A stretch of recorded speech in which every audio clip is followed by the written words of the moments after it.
The most recent book that I have is Yesterday's River. And the what if that was applied to this book was really on a personal level. I asked myself, what if I take this short story and this two-act play and I put them together? Now the reason for this was I had, as I mentioned earlier, a lot of material that never saw the light of day.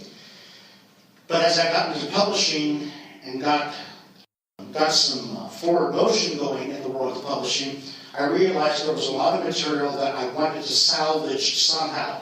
And I had this one short story called This Time I Know, which I liked very much. It was a very emotional short story that I liked very much, but it didn't seem to have enough dramatic weight to carry its own, legacy.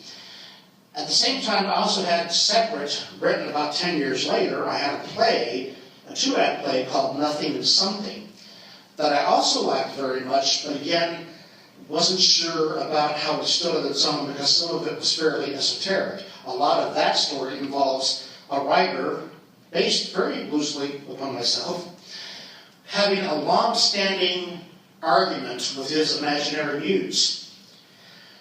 But I took a look at these two books and I sat down and I wrote a timeline. I said, is it possible to interweave these two things together, the short story and the play? So I worked hard on an outline, and much to my delight and surprise, whether I had intended it or not, whether I knew it or not, I discovered that the children who appear in the short story later became the adults who showed up in my play.